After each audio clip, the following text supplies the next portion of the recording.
Good evening, folks. I thought it was a while since I did any machine scraping, I mean BIAX scraping on the part, so I thought I'd use this Myford ML10 Cross slide. A chance to be the example piece then for a bit of rough scraping down to finished scraping. I'm not boasting that this is the final outcome, but at least it's within reasonable condition to be used as an example of finished scraped part for the purpose of showing that we have achieved some depth. So my goal is at least then to have half a hundredths of a millimeter or 1/100th of a millimeter. And if we go down, of course, my goal is also then to have a pattern equally spread out and then to have all corners measuring the same height, of course, relative to the top surface. And I think we'll risk some light here. And then if we now zero the indicator, let's say on a top here, like that, and then move to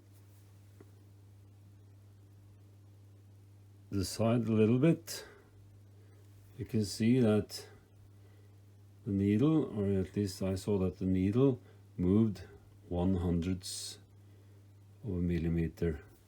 Repeat that back again, up on the spot again, and down. So this is indication that I have achieved at least my goal of having 1/100th of a millimeter depth, which will then of course function as the oil deposits between the high spots. And this was the result after the first bluing. So then I just scrape it down until I have everything blue. So after 2 cycles, or actually one complete, it's looking good to the point that I can just start making points, I guess.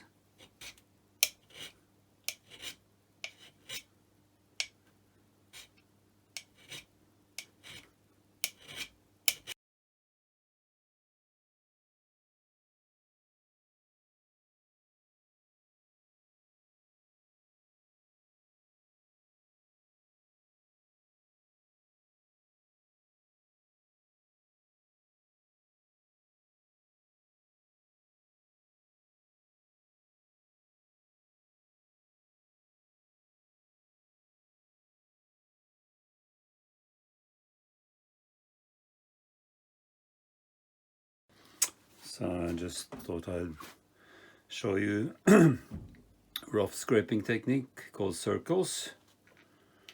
So here we are. Can go quite fast with some movement, as you see. This is a 90 radius blade. We'll just adjust the speed up.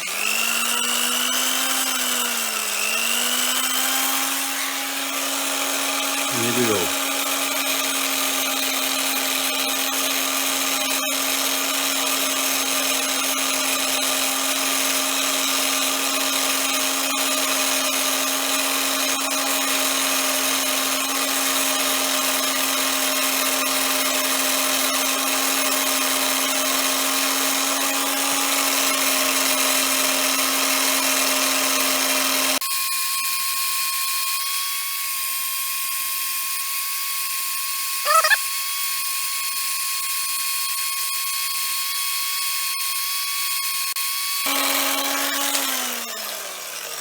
We'll just take those areas on the opposite side.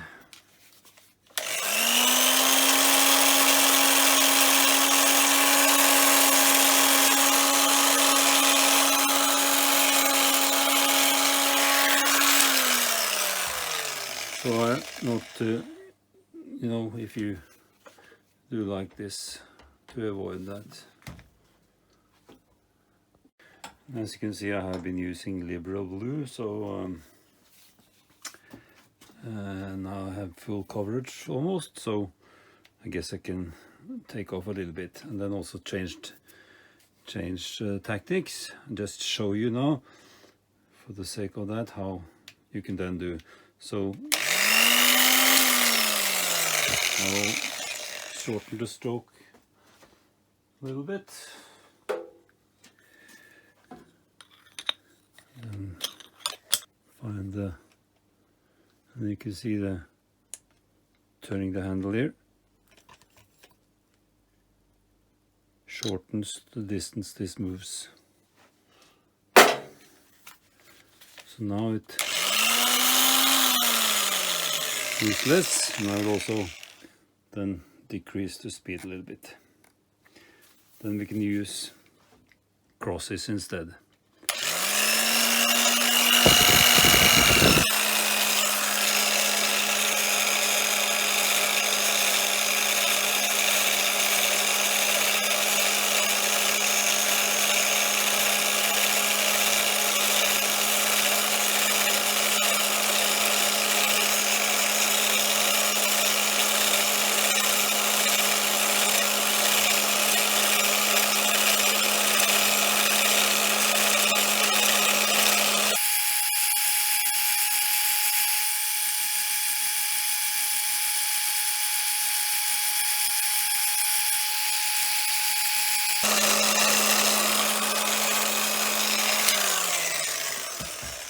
Same again, turning.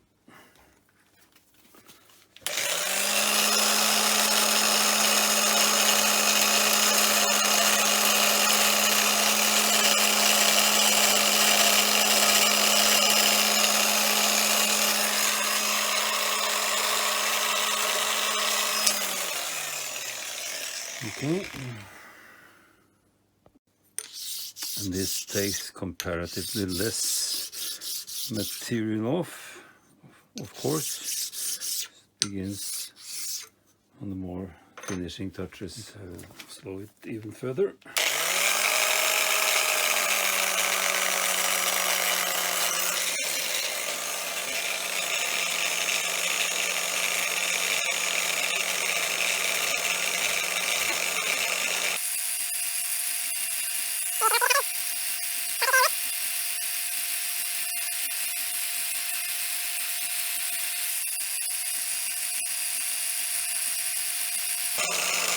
And I'm trying to hit where there is blue, but not really remove all blue.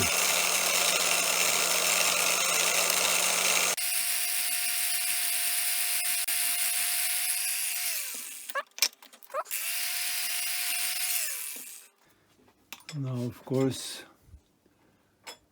you should start seeing the individual marks. Paper. And if I by now didn't manage to use up enough blue, I'll try to redistribute it so it gets a little bit thinner.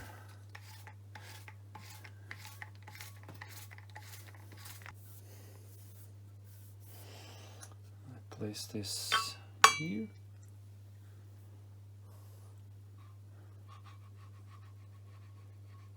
See that it hinges okay around. I mean, you can see where we don't have any movement. It's roughly, shall be roughly 1/3 in. Now it sucks down also, even though it's less blue. And almost complete coverage, so now I have to make some points here to focus on that.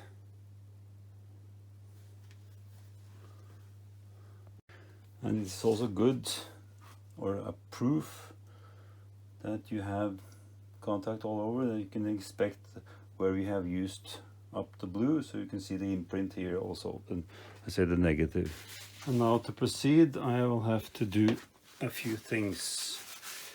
To get points here, I have to, if I am going to use this, to shorten the stroke further, to get shorter points, so to speak, and to change the blade. And I've been working with the 90-degree blade, radius, 90 radius blade, I mean. So this is a useful tool to find out, if you can see here, this lines up perfectly with the 90,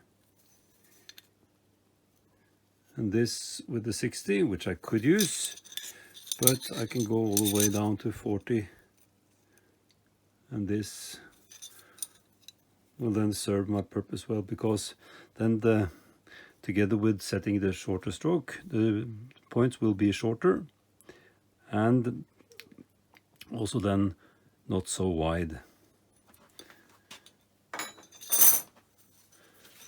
So switching out the blade.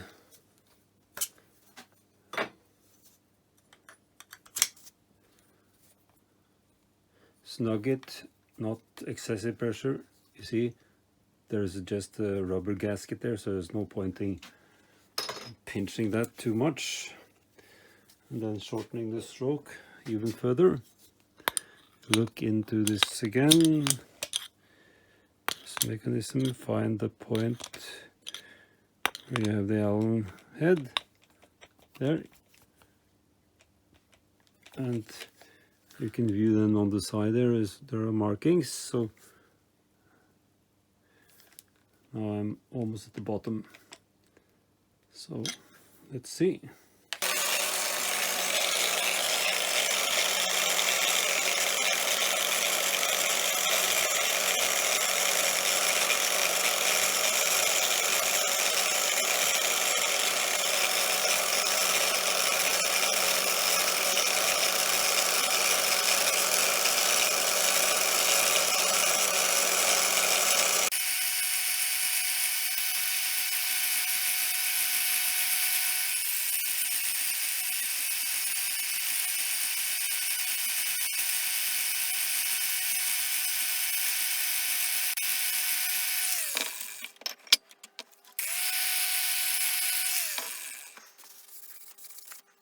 And now is, I guess, the time to try to search for the highest of the high points. Just have prepared part of the plate here with no glue.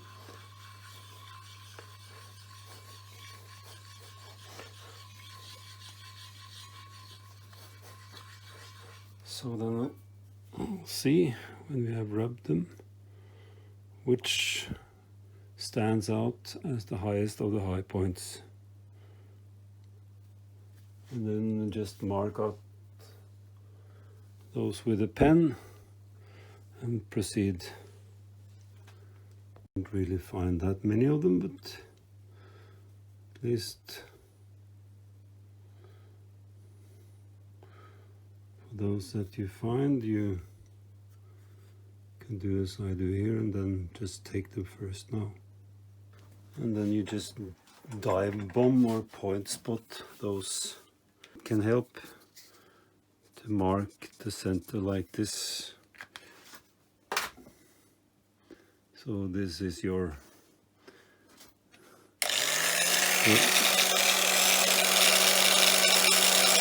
never to aim, even though I'm still a bad shot or a bad aim. Okay.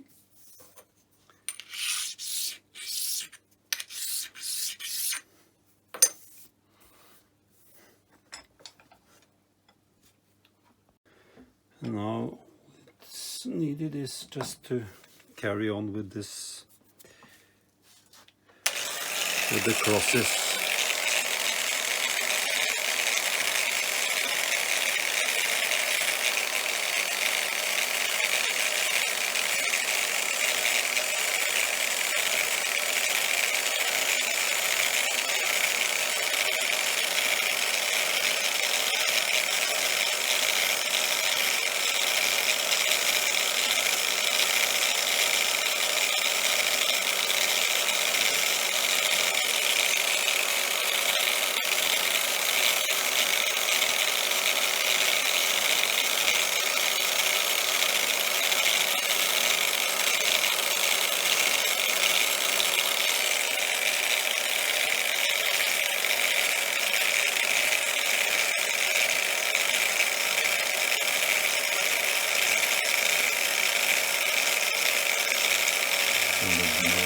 Now coat lightly, wipe off, no dirt. Same on this piece. Set down gently, let it settle. Now it's sucking down. Feel for the hinge points. Okay. Turn around and inspect. And I have, of course, now, at least I think so, quite good contact all over. I can still work on improving, so I get more points per inch. And these are counted as individual spots, not blotches that are, let's say, connected. But I think I'm good. So, and then of course, then you have a finished piece that you can, after you have now proved it to the plates, start mating to the mating part, the cross slide. Sorry, the saddle. And if you watch the whole video, you will also have seen that I've moved from, well, I started off a little bit with hand scraping, just a couple of passes. Couldn't skip that, of course, but then I went to a blade, a wide blade with radius, larger radius, and a faster speed. And I did circles for roughing. I could have used heavy crosses or sets, but I think I'm better at circles. And also this is not a big piece. And then I went from that to shorten the stroke, because then I used the long stroke, and then I shortened the stroke and lesser radius on the blade and a little bit less speed, and then I did crosses, alternating direction, and then I went to this blade and then did the finish passes with slower speed and then even shorter stroke, and also then the dive bombing to get the individual high spots. So with the BIAX it's all plain sailing, really.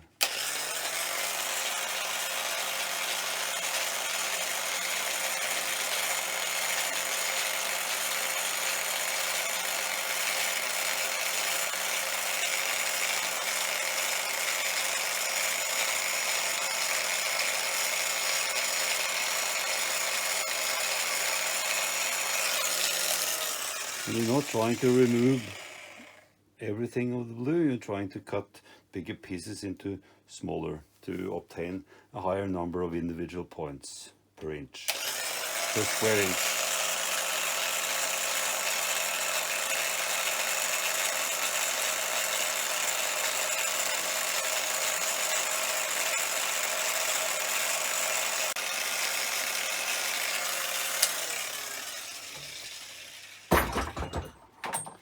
And then you also go light on the stone, of course, because you don't want to, well, destroy the results. So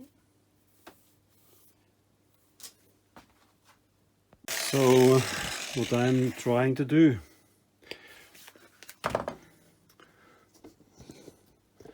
is to hold it tight here and then just move it like that, hold it like a baby, and then move across, but only with hip swing. So like that, not way without here. I also want to take the opportunity to say that you don't, let's say, take whatever I say and show for the best performance, so to speak.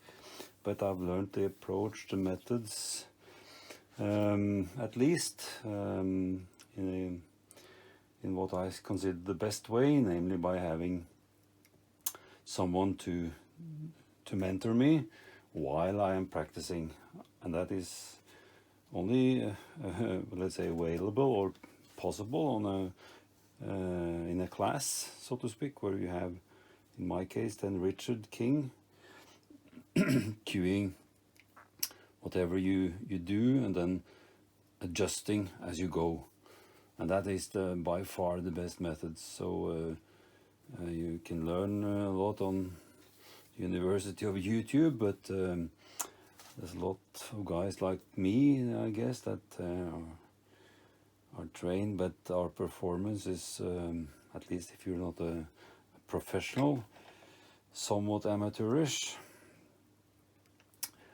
and to try to mimic everything we do is less than optimal. So the best way, take a class. That's my at least best advice.